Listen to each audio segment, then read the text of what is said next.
Hello, Falcon fans. Welcome to another edition of Tie Time. Ryan Vallon alongside head coach Ty Eigner from your Bowling Green Falcons. And coach, most recently you had the week off in the bye week. We have to flash back almost 2 weeks ago to the series that was against Minnesota State. And overall, I mean, it was a great weekend of hockey. Just unfortunately, things did not go your way. We'll start on Friday night. It was a really close game throughout, and just a stretch in the second period where Minnesota State really took things to their advantage. Yeah, it was an even game, like you said.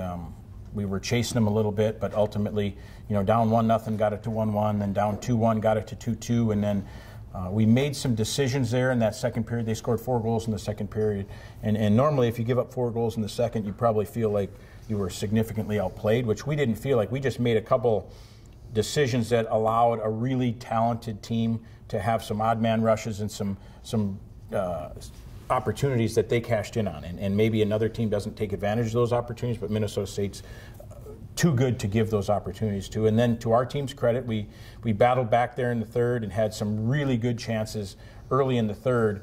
At 5-2, probably had 3 or 4 really good opportunities early to make it a closer game. Got it to 5-3, and we're playing really well, and ultimately chose to pull the goalie pretty early, and they got an empty net goal. So you look at the score and it's 6-3, and you feel like maybe you didn't play good. But in its entirety, if you evaluate the whole game, we felt like we played well enough. We just had to, if we could eliminate some of those big time mistakes, we would have given ourselves a better chance to win on Friday. Yeah, scoring 2 of those 3 goals was freshman Adam Conquest, and really good to see some freshmen getting into the score sheet. Yeah, Adam played really well. The first goal was a really good neutral zone play. Brandon Cruz made a good pass, and Adam used his skating and his strength and drove wide on the D and put himself in a situation and then made a good move and shot. So it was really good to see him get his first goal, and then ultimately he got, his second goal was right after Minnesota State scored their second goal, so it was a big goal to come in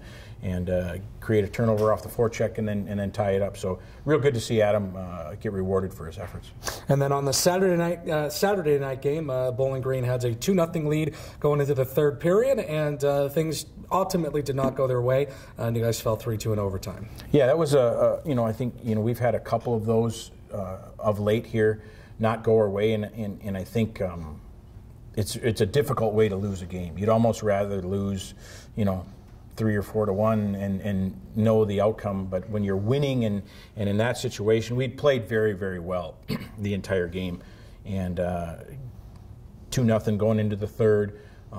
We took a penalty that probably isn't a penalty that we like to take, and it was an out of character kind of penalty in that situation, and they made a play on the power play. I took a kind of a seeing eye wrister from the blue line that he attempted to one time. The pass wasn't great, so he had to kind of re-catch it, and he looked, he got his head up, and he took a shot and Eric Dopp was screened, and didn't see it, and so it's 2-1, and they got a little bit of momentum, and then we were playing pretty well and doing things right, and the game tying goal was just we've had some situations where we haven't been great with the lead and haven't held on to it, so we're aware that we need to continue to work on that and improve that. But this was a kind of a unique situation. There was an odd man there was a rush on Eric, and Eric lost his stick, and so you can't ever predict that. And his stick went behind the net, and he thought he could go get it, and then the puck came out of the zone, but not far enough where he felt confident going out of the net.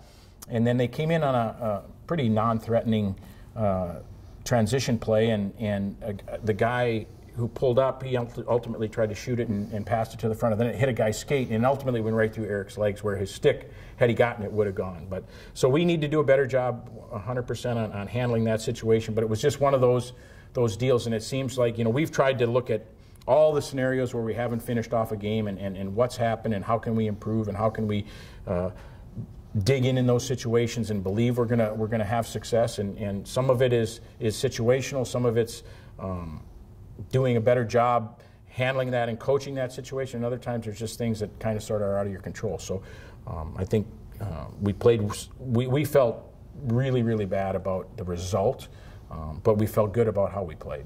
Yeah, now you guys had an extra week off to think about that and prepare for the Bemidji State this weekend. They're most recently coming off of a split against Minnesota State, so they're going to be coming off of a high. So going up there for Friday, Saturday night up in Bemidji, it's going to be a tough test. Yeah, they're a very good team, and they're a team that is consistent in their effort, as consistent of a team as there is in our league in terms of what they do on a night in and night out basis. And they've had a really good year, and so they've got to feel really good about going down to Minnesota State and splitting, and then now ultimately coming home to get us. And it's the only series we play with them, so it'll be important for us to go up there and play well, and it'll be a big challenge. Absolutely. Well, I will have the call for both games on the Falcon Radio Network. On Friday, it'll be 8:07 Eastern with a 7:37 p.m. pregame show. And then on Saturday, we'll start at the normal time, 7:07 p.m. with a 6:37 p.m. pregame show, both of those times Eastern. For head coach Ty Eichner, I'm Ryan Vallon. This is Ty Time, and we will talk to you next week.